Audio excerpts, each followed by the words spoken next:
Hi all, it's been a while since we looked into the heritage of one of Star Trek's vessels, so today I thought we could look into the namesakes of one of Starfleet's most advanced ships of its time, the USS Prometheus. Prometheus, as a name, comes from the Greek myths of the Titans. Prometheus is credited with sculpting humans from clay and aiding them form a civilization. He was most known for the theft of fire from the heavens and brings it to early mankind, teaching them its uses. For this, he was chained to a rock and had his insides devoured every day for eternity. They'd grow back. This myth has led to him being a symbol for human progress and the spirit to strive for advancement.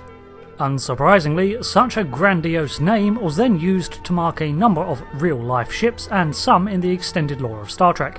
The Hms Prometheus was launched in 1807 and took part in an attack in the Baltic alongside 16 other vessels, including other mythically Grecian titled ships, the Cerberus and the Minotaur. It was under the command of Captain Forrest and fought in the Anglo-Russian War in 1809. In 1819, she was relegated to harbour service and renamed the HMS Veteran before being scrapped in 1852. Meanwhile, across the pond, there was the USS Prometheus in 1814 to 1818. She served a lot, it seems, as a courier vessel and a light survey ship. In 1839, the Allecto-class HMS Prometheus was a steam-powered sloop built at the Sheerness shipyards. Seemingly one of the earliest of its class, it entered service under Lieutenant Commander Thomas Spark. For the most of its life, it was deployed across the coast of Africa until 1863, where it was scrapped as rot had set into the timbers and its salvaged parts being sold on. In 1898, the next Prometheus was a Belarus-class cruiser designed to patrol and police. In a strong tradition, many of the other vessels of this make were alliteratively named: the Pelorus, the Pactolus, the Pandora, the Pegasus, the Perseus, the Pioneer, the Pomone, and the Proserpine, Psyche, and the Pyramus. Unfortunately, these were rapidly outmatched in terms of technology, and the Prometheus was decommissioned and scrapped in 1914. Being scrapped for becoming obsolete is rather ironic, considering the name.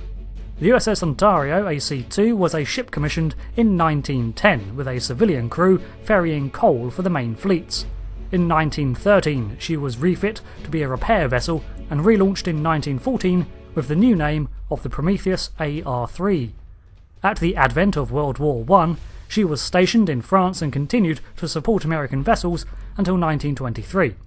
In 1942, she was recommissioned for the Second Great War, which she also survived, and was eventually decommissioned in 1946.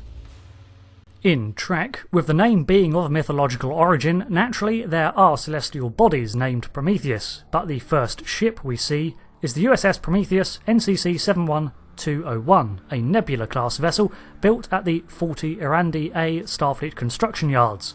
It operated on several scientific missions, as the Nebula class was known to do. In 2370, one such mission was to the Epsilon 119 system to reignite a star. It must have been decommissioned by 2374, however, as this year saw the shakedown run of the Prometheus NX 74913. As the NX registry indicates, this was the prototype for its advanced escort class and featured a multi-vector assault mode. This combat-orientated model was designed to take saucer separation to a new extreme and split into 3 warp-capable segments, each a starship in its own right.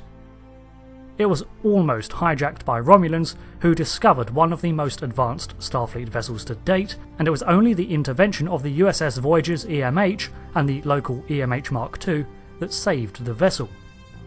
On top of this, the EMH Mark I was able to accomplish his original mission of alerting the Federation to the USS Voyager's continued existence. Another strength of this vessel was that it required very minimal crew to operate.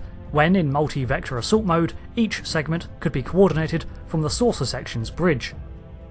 In 2377, the USS Prometheus was assigned to local Federation patrols and responded to the opening of a Borg transwarp gate near Sol, only to find the USS Voyager emerge from the aperture. By this time it was under the command of Captain Richard Adams. In books, it was part of the fleet that halted the Borg incursion of 2381, and was one of only 4 survivors. As time went on, More Prometheus-class vessels were commissioned, including the USS Cerberus, Hercules, and Icarus. We don't have an exact decommission date, but it was still on active patrols by 2385. By the year 2409, there, Star Trek Online shows us the USS Prometheus Ncc 59650-A, a variant on the original Prometheus design.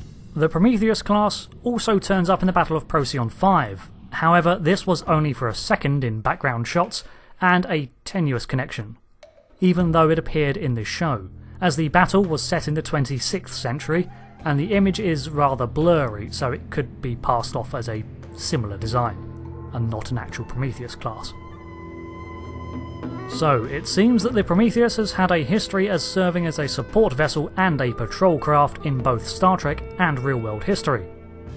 Only once, however, has the name stood up to the meaning derived from the Titan of legend, with the prototype Prometheus of 2374 being the most advanced and ambitious vessel Starfleet had ever produced for the era.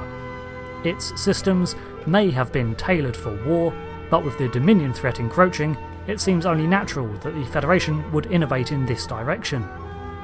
The vessel is very much part of that sleeker post-Dominion age, where vessels became lower profile and more angular, and the cool factor was cranked up to 11 for its multi-vector assault mode, while its predecessors were relatively unremarkable.